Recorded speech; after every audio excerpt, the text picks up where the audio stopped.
From the New York Times, it's The Headlines. I'm Tracy Mumford. Today's Tuesday, March 25th. Here's what we're covering. A serious leak of secret U.S. war plans has rattled Washington. On Monday, the White House confirmed that Defense Secretary Pete Hegseth shared sensitive military information in a group chat that mistakenly included a journalist. The chat, on the encrypted messaging app Signal, contained operational details on military strikes the U.S. was planning against Houthi rebels in Yemen. Vice President J.D. Vance, Secretary of State Marco Rubio, and other high-level officials were all in the chat. But so was Jeffrey Goldberg, the editor-in-chief of The Atlantic. Yesterday, Goldberg published an article describing how he'd been added to the chat, apparently by accident, by National Security Advisor Michael Waltz. He said at first he thought it was a fake thread or someone trying to trick him. But as he watched the messages roll in over the course of a few days, he realized he was watching the Trump administration debate in real time whether they should strike the Houthis. Once they decided to move forward, Hegseth shared highly sensitive information in the chat about how the mission would be carried out, hours before the U.S. struck multiple targets in Yemen. After Goldberg laid out the timeline in his story yesterday, including portions of the texts, national security officials were floored. I was over at the Pentagon and people's heads were just exploding. They just couldn't believe that Mr. Hegseth, the defense secretary, had put such descriptions of upcoming strikes, the kinds of weapons that would be used, the timing for this, where the strikes would take place, all in some chat group. Revealing operational war plans before they actually happen could have also put American troops directly into harm's way.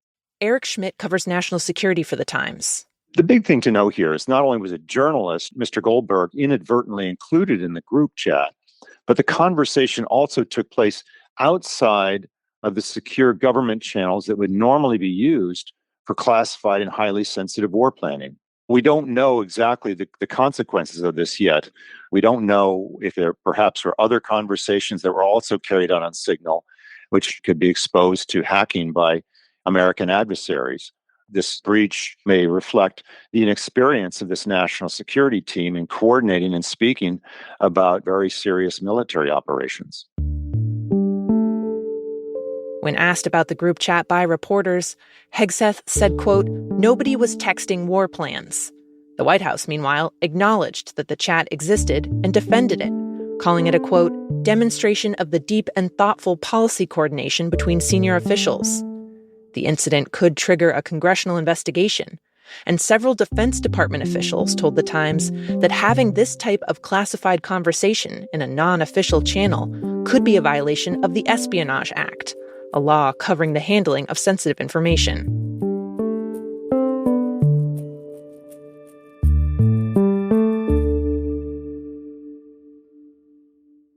In New York, immigration officials are trying to find, arrest, and potentially deport another Columbia student over her participation in pro-Palestinian demonstrations on campus. Yoonsa Chung is a junior at the school. She moved to the U.S. from South Korea when she was 7 and is a legal permanent resident. But the Trump administration is arguing that her presence in the U.S. hinders its foreign policy goal of halting the spread of anti-Semitism. It's the same rationale that was cited in the arrest of Mahmoud Khalil, the Columbia grad and permanent U.S. resident who's currently being held at a detention center in Louisiana.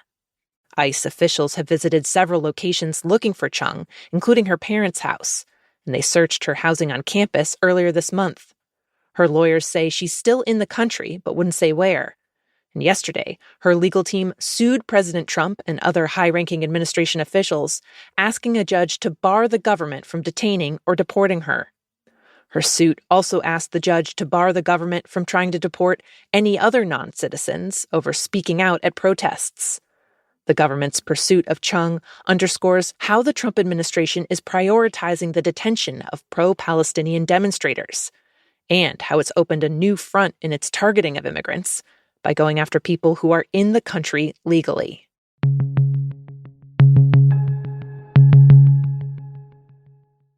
Two months since Donald Trump took office, the impacts of many of his administration's drastic firings and budget cuts are reverberating across the country. Here are 2 updates on how the cuts are affecting some of the most vulnerable Americans. The Times has learned that food banks have been scrambling after multiple programs that help keep them running have been abruptly paused or eliminated. Food bank officials say they were counting on hundreds of truckloads of food that have now been suspended. Everything from milk and cheese deliveries in New Mexico to chicken and vegetables that were slated for Maryland. The officials say rural areas where food insecurity is particularly high will be the hardest hit. And the federal agency that has largely spearheaded the government's interventions for drug addiction and mental illness is now facing drastic cuts. My colleague Jan Hoffman has been covering the Substance Abuse and Mental Health Services Administration, the agency that runs the National Crisis Hotline and supports clinics that offer opioid treatment programs. Jan says SAMHSA has gone from having 10 national offices to just 4, and it's abruptly stopped coordinating with local nonprofits who do things like distribute Narcan.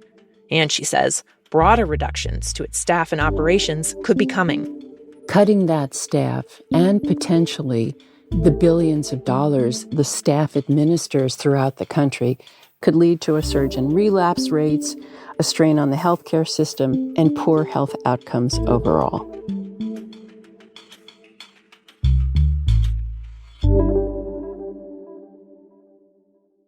In the West Bank, the Palestinian director of the Oscar-winning documentary No Other Land was beaten near his home by Israeli settlers and then detained, according to witnesses.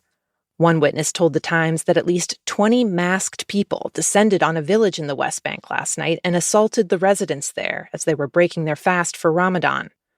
The director, Hamdan Bilal, was attacked with rocks, sticks, and knives. Israeli forces then responded and detained Bilal. A statement from the Israeli military said it was holding several Palestinians suspected of hurling rocks. Bilal's film, which he co-directed with 3 others, documents the demolition of homes in the West Bank by Israeli forces. No Other Land took the top documentary prize at this year's Oscars.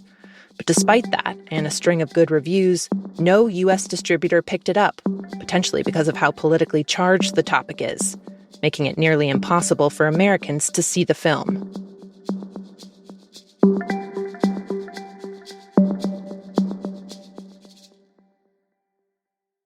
And finally, it's the first full week of spring. Cue the green leaves and the flowers and the pollen. People who suffer from seasonal allergies know this time of year as the beginning of Kleenex season. But some adults who've never had a problem before may find that they're sneezing and sniffling too. That's because you can develop allergies as an adult. One allergy researcher told The Times that while people tend to think of allergies as something you have from the time you're a kid, it's actually very common to develop them in your 20s, 30s, and 40s. Scientists aren't sure exactly why that happens, but there are a couple potential causes. For one, climate change is causing allergy season to start earlier and last longer, which could make people more prone to developing symptoms. Another reason, some infections, like colds, can compromise and change your body's response to allergens. Also, living in the same place for a long time can factor in. Prolonged exposure to the same irritants like pollen can increase the risk of allergies. To be clear, not every runny nose means you have allergies. You'll need more than a few sneezes to know for sure. But if you are just entering the allergy club, you are not alone.